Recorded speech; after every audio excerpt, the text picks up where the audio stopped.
Welcome to the About podcast.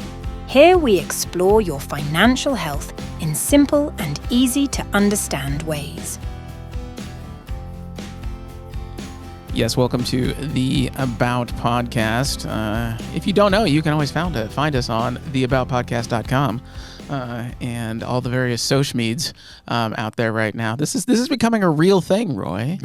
Relatively speaking, it's a real thing. It's I love it. It's a haphazard real thing that's turning into something different. Yeah. It is. But as you shared before we started recording, we are hearing from folks that they're getting some value out of it because I know I have. I know I'm learning, right along with everybody else here about things that I, if nothing else, learn to ask better questions about what's going on in my financial life, that piece of our lives that we tend to like to ignore, except for when maybe it's going wrong and we can't ignore it. Well, and I think that's kind of the overall intention is to empower people to feel like they have the ability to have a more intelligent conversation, feel like they have more control. Right. And understanding so they can make a better informed decision and feel good about it. Right.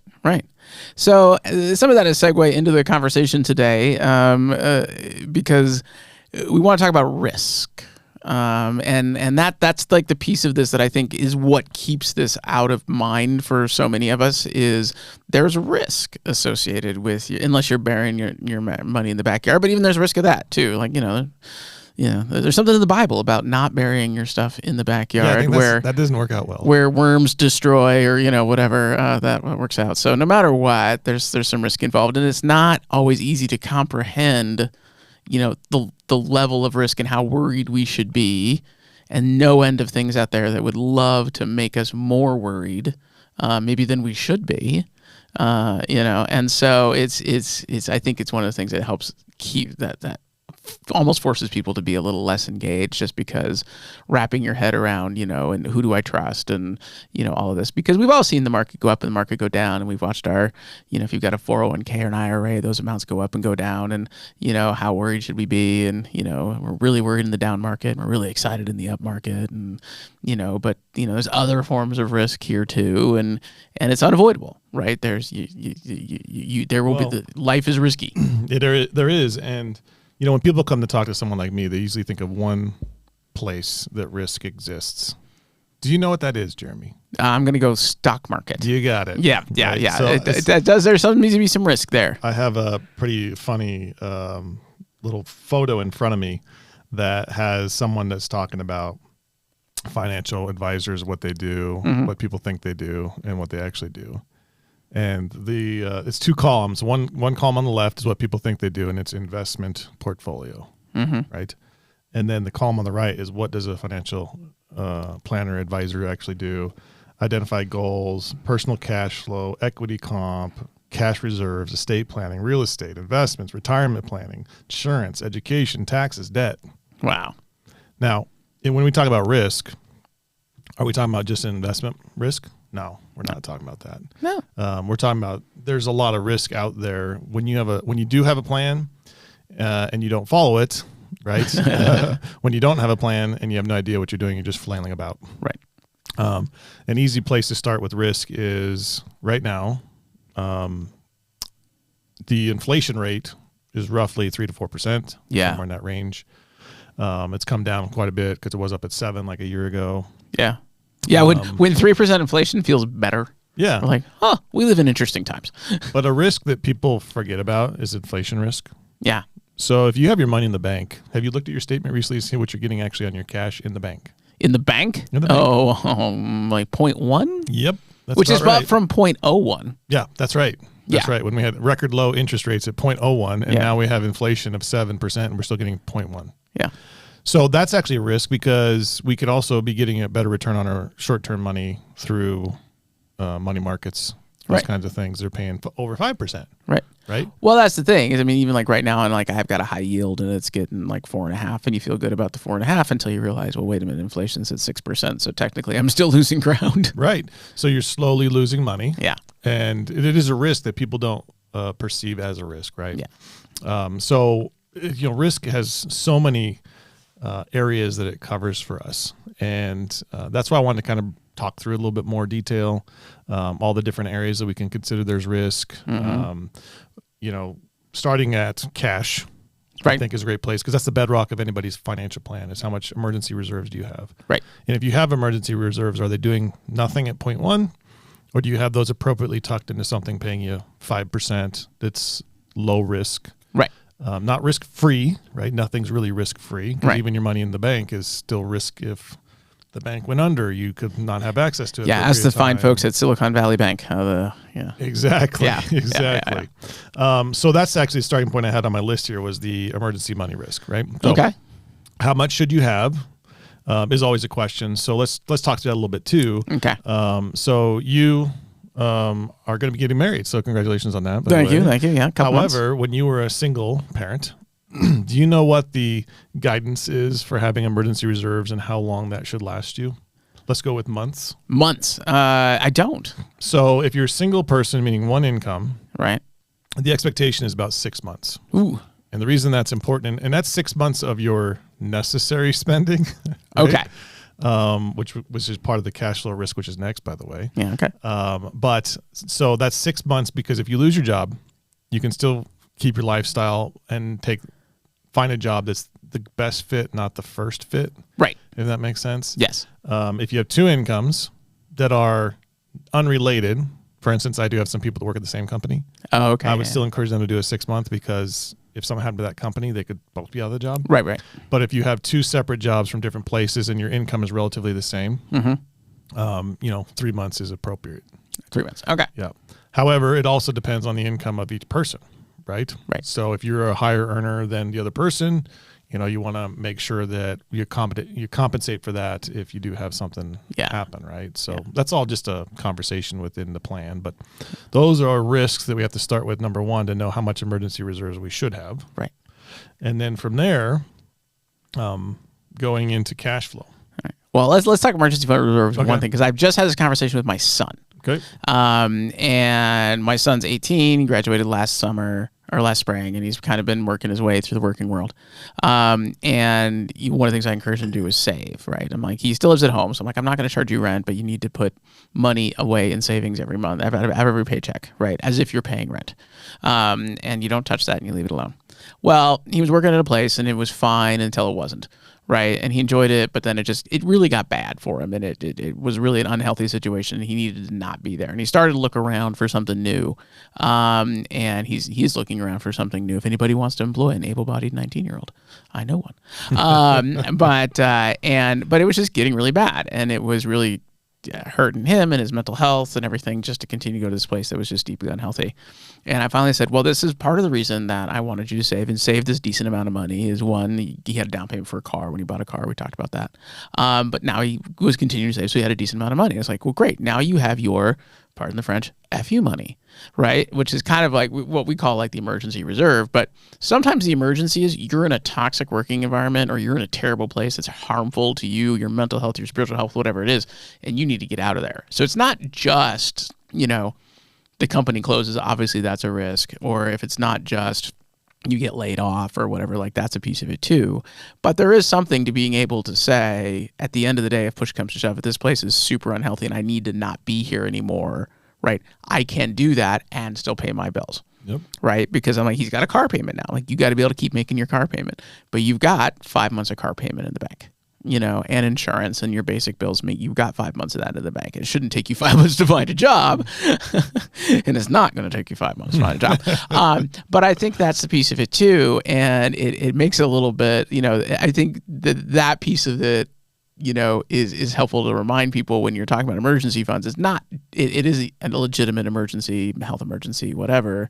But there also is something being able to say, if there's something I just feel like I can't do anymore, if it's hurting me, in whatever way, that I can walk away. Yep. And that reserve will let you do that. And without, decimating my financial life or my credit. Yep. So, and I think that's the other piece of a reserve fund. So I always like to refer to it more as like your, go screw yourself money. Yeah. Well, and it helps with that, right? Because it empowers you to be able to separate yourself from a bad situation. Yeah. That feeling empowered. Yes. And that it's your empowerment. That's why it's the bedrock of any plan. Right. If you don't have that, I have people that have come to me in the past and they want to save for retirement. And I ask them about their emergency reserves. They don't have any. I was like, well, let's talk about your expenses and let's talk about what that looks like. And then let's talk about when you need to call me back. Right. Well, and there's so much, especially now, there's so much consolidations and buyouts. I was talking to my sister the other day. She works for this small PR firm that but they ended up getting bought by another marketing firm and all that. And the culture shift was fine and she liked it, but it could have gone the other way. Right. And so, there may be, those kind of more fuzzy areas between where you like having that lets you know, okay, I cannot be here anymore if it turns out I cannot be here anymore. So risk number one is not having that emergency money, right? Yeah. So that's why Big we make risk. that a priority. So then we go from there to cash flow, which helps us kind of actually figure out the emergency reserve piece, right? And this is a big one because a lot of people fall into the trap of the monthly payment, right? So I can buy this new couch for a low monthly payment of, X. I can buy this computer. I can buy this, whatever, yada, yada, yada, right? So now you add up all those, I can buy this with these low monthly payments, and now you're kind of getting yourself stuck. Right. And then you put too much on a credit card and you can't make the payment. So you know what I mean? So it's a real problem. So making sure your monthly cash flow is where it needs to be is really important. And starting with the necessary spending, so that you can always protect the necessary spending, right? I have to pay my mortgage. I have to pay my insurance. I have to pay my taxes, right? I have to pay my water bill, my internet, right? Those things are things you need to be able to run your household at this point. So they fall into that necessary, the cell phone bill, right? All that stuff. So start with that breakdown of necessary spending versus unnecessary spending so you can know what you can and cannot cut. And then if you do need that new couch, right? So the one's 20 years old, we can know that, hey, if I get this monthly spending at 0%, okay, if I pay it off in 20 months, no interest. Okay, I could do that. But now we put that into the necessary spending for 20 months. Right. Yeah. Yeah. I actually, we had this conversation. I had this conversation with my fiance the other day about just as we were kind of figuring out our different financial management techniques. And I've gotten to the point in my life where I'm just like, yeah, especially like things like 0% interest offers. And like, they sound great and all that stuff, but I get a little weird about monthly expenses that I don't have to have, right? Because there's ones you have to have. And I'm like, I would rather not have any additional monthly expenses I don't have to, obligations I don't have to have, because it's just things hanging over your head, and everything's fine. You can afford it, great. But I sometimes, I'm in a place in life where I really prefer not to have them, even if I'm like, okay, even if I've got to wait and save the money to buy something or, whatever. And I'm blessed to be in a place to do that. Not everybody is. Sometimes, things come up and you just got to have something. Yeah, you need new tires and you can't help it. Yeah, you need 2 tires and, and you just, had to put braces on the kids and you just can't afford it. And so you got to, take the 2% interest or whatever offer on it. And it was that I would never shame anybody if that's the situation they're in. But, if it's optional, I'd rather wait till I can write a check. Yep. And that's actually part of, if you have figured out your cash flow and your necessary spending, we know we need to have emergency reserves, and those tires do come up. Those braces do come up. Yeah. Right. And it was sudden, right? We didn't realize it was coming. Yeah. You're in a much better place to be able to take from your emergency reserve and then replenish it. Yeah. Right. So that you're not having to take this debt on of something, maybe higher, right? Credit cards are in the 20% if you actually put it on a credit card, right? So if I actually show people if they're carrying a balance and actually do the math on how much they're paying for that debt, it'll blow your mind. Right. It'll actually make you a little sick. Yeah. Well, and we live in a world where everything's moving to a subscription model, right? Like everything's a subscription now. Things you use to buy now are not. Like he's like, you don't buy movies, you have a subscription to a service that lets you watch movies. And he's like, everything's a monthly bill, right? Even your car wash. It's a monthly bill now. Yes. It's just like, I guess that one you can cancel if you need to, but it's just like everything. Like they're even talking about cars, like you're not going to own a car. You're just going to subscribe to a service that has a car drive to your house when you need it or whatever. So not getting in that monthly hole of these monthly payments. Yeah. Right. And there's now apps that exist to help identify payments people are paying, right? Right. To figure out, oh, geez, I need to stop that. Well, how about we look at your spending on your credit card or your bank statement and stop them on our own? Right. Well, and I've on a couple that are, I've had a couple that are annual and they'll come up. And I had one the other day that came up for a renewal. It was a $200 annual subscription for this service that I had forgotten about. I hadn't used it in 6 months. They didn't send me an email saying your renewal's coming up. They didn't say anything. They just dinged my credit card for $200. And I'm like, what is this? I forgot about this. I haven't used your thing in 2 months or 6 months. What are you doing? And they're like, oh, I'm sorry. Well, I just got dinged too on Amazon Music. Oh, yeah. And I'm like, I didn't sign up for a subscription. Well, it said I had a free trial that I used. I have no idea how that got turned on. Oh, who knows? And then all of a sudden I see on my bill, right, or on my statements that I have a fee from Amazon Music. I'm like, what the heck is this? Right? So immediately I go and cancel it, but Yeah. I don't even know where that came from. Yeah. So those things can sneak up on you. If you're not paying attention to your monthly spending, then that's when you start losing sight of that stuff. So, but knowing where those numbers are at helps you know, like, oh, hey, right, this month was different. Why is it different? Right. It's no different than how we run the church or another organization. Right. We're always looking at like, what's the trend here and why is this happening? Oh, bigger this month because my personal, I had water bill for my lawn. Right. I looked at that and I was like, oh my goodness. Right? Oh yeah, my water bill this month was. I need to turn my water down, I guess. But golly, so those things though are we still want to have a nice lawn, right? Yeah. But we need to decide like what are we cutting if we're gonna have that over something else if things are that tight. Right. Yeah. So anyways, don't get into that monthly black hole of subscriptions, of debt payments, those kinds of things that can get you in trouble over time if you don't really pay attention to it. Wouldn't have thought of cash flow as a risk, but now that you're talking about it, it makes absolute sense. Yeah. Which part of that then takes us into the what do we have as a bill and what is not a bill? What's that necessary spending, right? Yeah. So it's a risk are we saving for our future? And a lot of people will ask me, like, what should I save? And I'll say, well, I don't know your plans. So we need to talk about this to know, like, what are we trying to do? Where are we trying to go? When are we trying to retire? Right. So that's, a big part of why do we have planning is because you can just come invest with someone like me. I won't do that for you because I need to know the plan, but some people will. Mm-hmm. But you got to know, like, am I saving 5%? Am I saving 10%? Where do I want to get? When do I want to retire? How much income do I want to potentially have? Some of those are projections, and even not for me. I don't exactly know if I can get you there, right? With certainty, it's a high probability perhaps. Yeah. But you got to know how much you got to start saving with. And then as part of that too is understanding, are you giving up free money? Mm. That's probably the biggest risk in regards to saving for retirement, that people your employer matches your contribution. Yeah. So I always tell people the minimum, what's your match?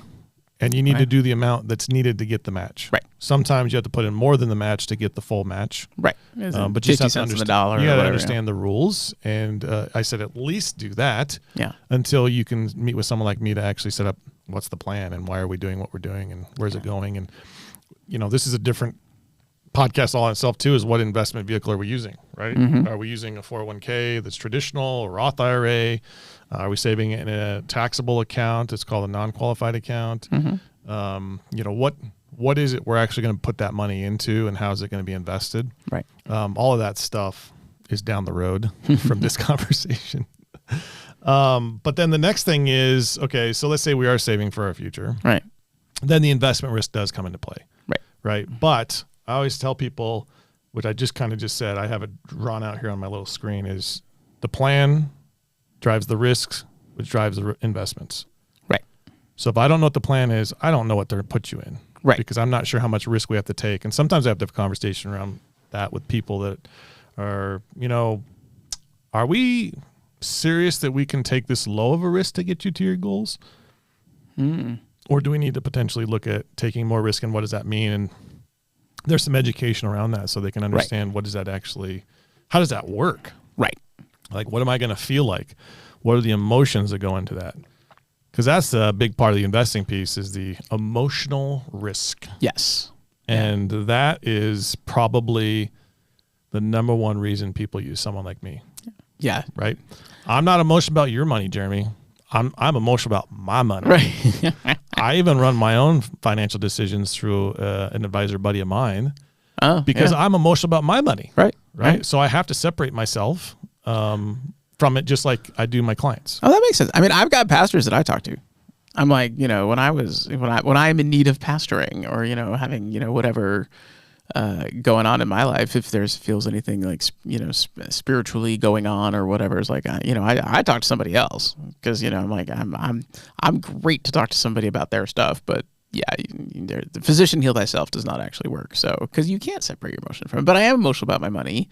And I think generally speaking, kind of the rule of thumb on, depending, it's the risk is correlated to how long you have, right? So I'm in a place where I'm 20 years out, from probably the youngest I would retire.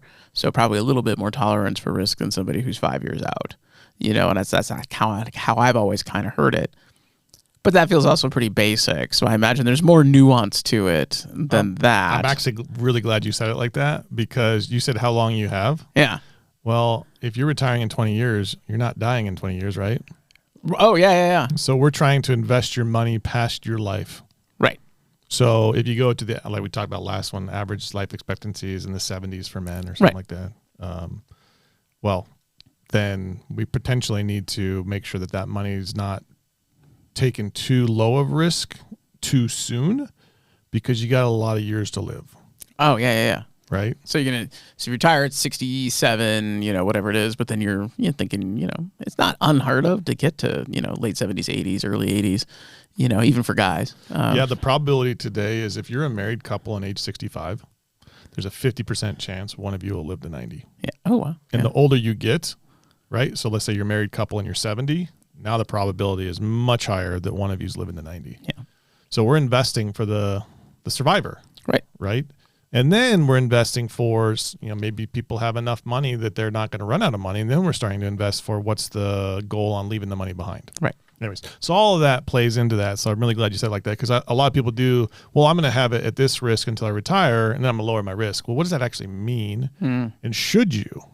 Right. So I help people educate them on that and what their goals are, and can we meet that spending goal? Right. And sometimes it's a reality check, and sometimes it's a, hey, you can actually do more if you'd like. Right.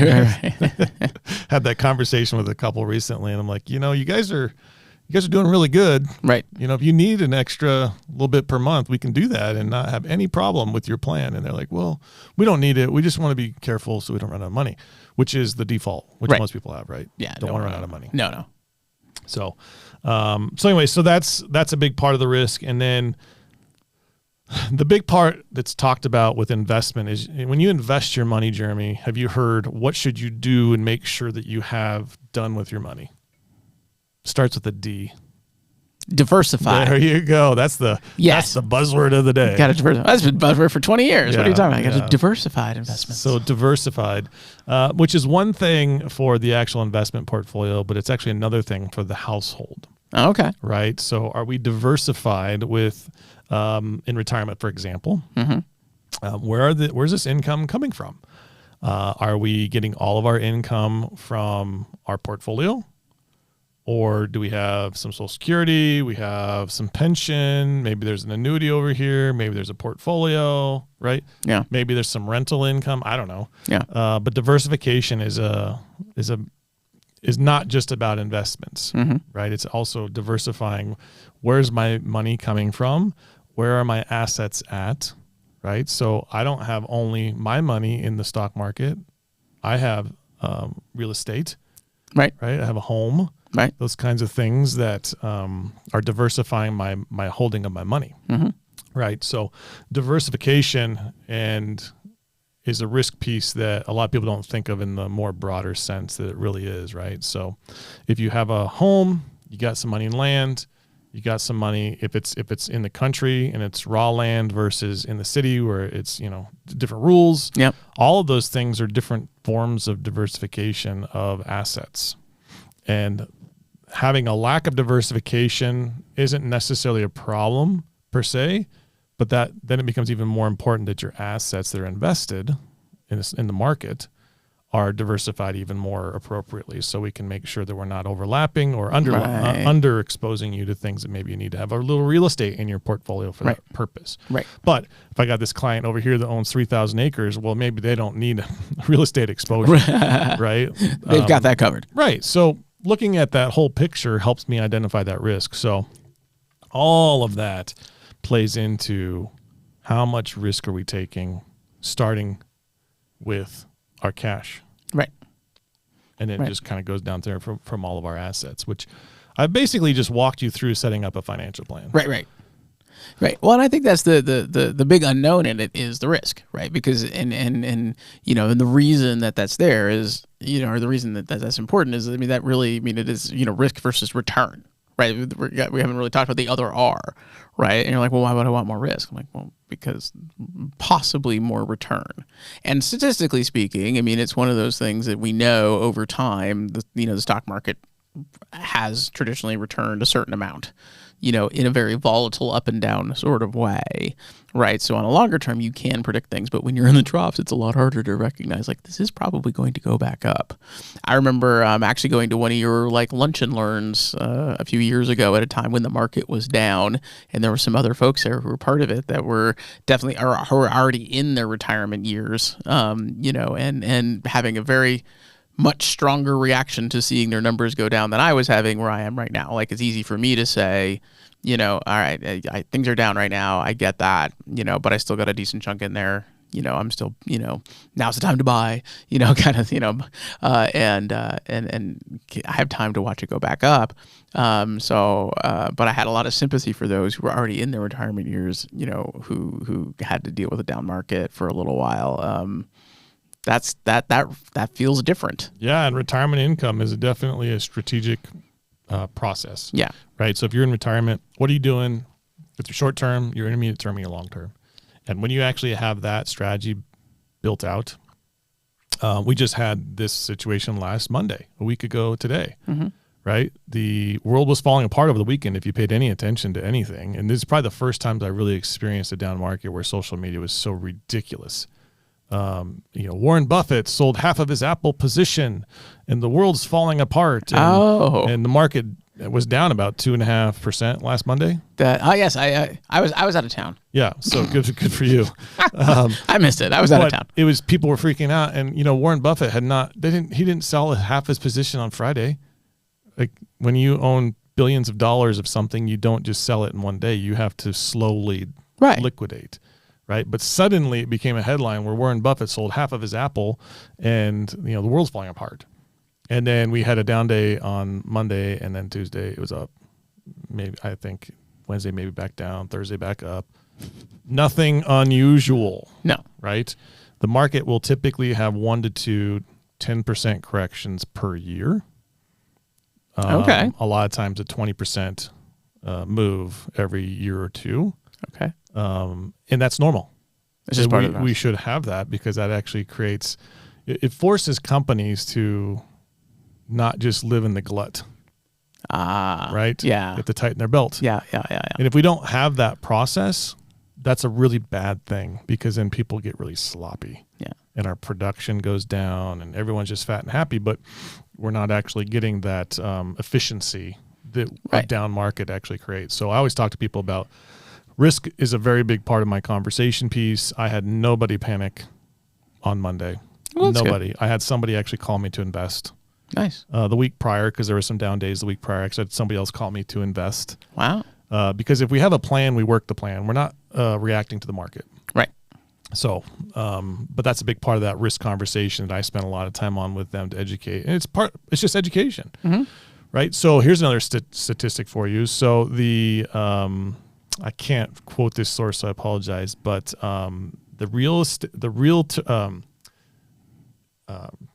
what am I trying to say here? The institutional investors, right? Okay, on Monday of last week, invested, I believe it was $2.7 billion. Okay, the layman like you and me sold $1 billion. Because they say, wait a minute, everything's got a slight discount right now. Yes. So they're like, let's buy. Yes. Yeah. Retail investor. That's what I was trying to say. Retail investors. The retail investor that can go into their accounts, log into their Schwab, which, by the way, that was actually a problem on Monday. You couldn't log into your accounts. Fidelity, Schwab, all these different. It was really weird. I have no idea what happened. Oh, and then the conspiracy theorists went nuts. I would guess. Like, the market's down. Well, they won't let us log in. I can only imagine how angry you'd be if you're trying to log in to buy and you can't get in. So you'd have to call in to get it. I believe they could still do it then. Anyways, but that's interesting, right? Retail sells $1 billion. Institutional, right? Mm-hmm. Endowments, those kinds of things, are buying. Because it was a big down day. Yeah. So, relatively speaking, I should say. Yeah. So, I mean, it's just really interesting how when you have a plan, you work your plan, and you don't react to the environment. Mm-hmm. We react to your life and your plan. Yeah. And the biggest risk around that is not having someone like me to say, Right. don't do that. Yeah. When they So- want to make a bad decision. I don't know if this is a good idea or a bad idea, so you'll correct me either way. But I just don't look all that often. I mean, and again, I'm 20 years out. I got time, so it's just one of those things where I just don't. I mean, you and I have our annual check-in, and you kind of explain where I am and where things are going, and it's more than just check-in, I suppose. And we review risk and goals and all that kind of stuff, and that makes me feel great. I mean, I'm like, okay, and then this is where we're heading, and any adjustments we need to make, and everything else. And otherwise, when it comes to like my retirement, my longer term stuff, I just don't spend a lot of time worrying about it or thinking about it. Well, that's where it comes down to. If we have a plan like we're talking about, yeah. What do you need to look at it every day for? Yeah.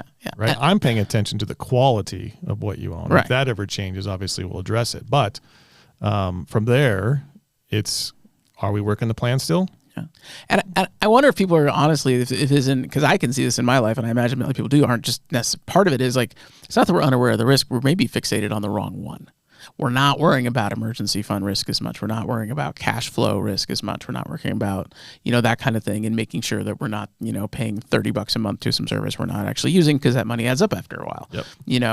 And all that sort of thing. And so I think we're, it's not that I don't think we should not worry about risk. I just wonder sometimes if we're focusing on the wrong end of it when it comes to our long-term financial well-being, and letting people get us all excited about Warren Buffett and whatever he's doing. Like, I don't really care, and that makes headlines. But then you're actually bleeding money over here because you owe at 20% on this credit card, or you have all these. You have your money. You have some storage facility over here that you're paying a monthly fee on. That you're like. Do you need to be paying that? Is the stuff you have in there worth what you're paying? I watch all these storage buildings go up. I'm like, what is in these things? Well, the number of apartments we got going up is probably why. Oh, yeah. A lot of apartments. Right. So, yeah. But it's little things like that are just bleeding you that you don't pay attention to. Right. That go back to the foundation of cash flow, of emergency reserves, and knowing why we're doing what we're doing, because and in another risk we haven't even talked about, which we've talked about in a different episode, is the life insurance, the what if. Yeah. What if you lose your life? What if you lose your health? What if you lose your job? Yeah. And we've had a conversation in depth about that specifically. But those are a big part of that overall too. So if we don't have our foundation covered, then the other stuff doesn't even matter. And that's when panic sets in. So I've known this from being over 15 years in the industry now, that when people don't have the fundamentals covered and they're investing money, and it's all they have, they're way more emotional about it and unreasonable about it, and want a 20% return per year.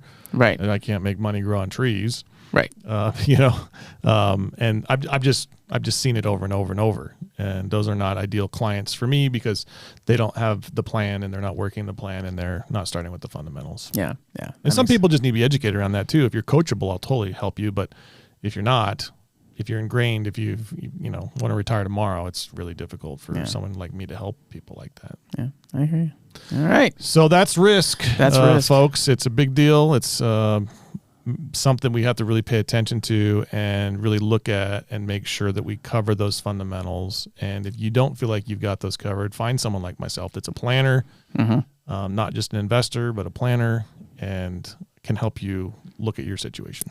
Yeah. And be willing to have the conversation. Because I know the first time you and I sat down and had a conversation, and you asked me all these questions about my monthly bills and all that, it didn't feel like you weren't being intrusive, but it's just like, nobody's ever asked me about this before. I'm forcing you to get financially naked in front of me. Yes, exactly. And it does. It feels that way. And so I don't want to, so it's easy to understand why you might avoid that part of the conversation, and instead, focus on the retirement, the longer term stuff, because it feels a little bit more comfortable, because I'm not expected to be an expert there. But to answer questions about where are you spending your money? And is that a good way to spend your money? And what interest are you paying? And, all that. And, but that's on the day-to-day where you can actually make the biggest impact, I think, on yourself, because I imagine that a lot of us have money going out on the regular, monthly or otherwise, that maybe is not optimized. Yeah. Or necessary. Yep. I've actually had multiple people just know me in the community that have come up to me and asked me specific question about their situation. It's really interesting how I always fall back on, gosh, I can't answer that because I don't know enough about your situation to be able to give you a good answer. So making sure I understand those risks, because I don't want to overexpose anybody, and I want to make sure that they have the highest probability of success that I can help them do. Yeah. I sometimes wonder if these higher interest rates aren't necessarily, there's a little silver lining in them. It's like you see a lot less of these 0% interest offers and a lot of less enticing people to. It's like a down market, right? It forces us to be more efficient with our money and pay attention to it more closely, which is a little bit more eye-opening than 0% costs. Right. Like, do I really need to do that? So good. Well, I think this is an important conversation, Roy. Thank you very much for bringing it to us. Did we want to throw in a little promo today for the sponsorship of this podcast room? Oh, the sponsorship of this podcast room. Yes, we could do that. So for those of you who don't know, it's probably most people, we actually record this in a old Sunday school classroom at the United Methodist Church of Johnstown that got converted into a recording studio for video and audio during COVID. So a lot of like sermons and stuff came out of here, but then after we still use it for that a little bit. I still use it for church content, but then it just kind of became this place and this resource that we try to let people use and all of that. So when Roy came up with this podcast idea, I'm like, well, as it happens, we're good to go. And I know hopefully with your new office and everything, we may have a space down there, which will be great. But it was just kind of nice that we just kind of had this sitting here and we're like, absolutely. We're, as a church, we're here for the community and community good. And this is a way we can, help people out. So hoping we can even do more in here. But, and I sure appreciate it. It's been a lot of fun so far. So I really have enjoyed it. Yeah, and if you're curious about us, you can always visit johnstown.church, www.johnstown.church. Sometimes people don't know that that's actually our web address because they're not used to seeing .churches. .church, yeah. But it is. You can type johnstown.church into your Google and it will come up.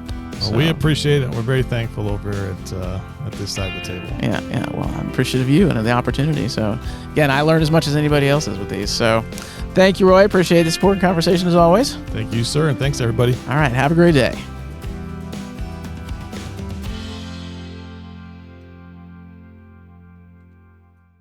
CWA is a Securities and Exchange Registered Investment Advisor. No content contained herein should be construed as an offer for investment advice or an offer for the purchase or sale of any security, insurance, or other investment product. Investments involve the risk of low loss, including loss of principal. Please consult with a qualified financial, tax, or legal professional before implementing any strategy presented here. Data presented here are obtained from believed reliable sources but cannot be guaranteed as to completeness or accuracy.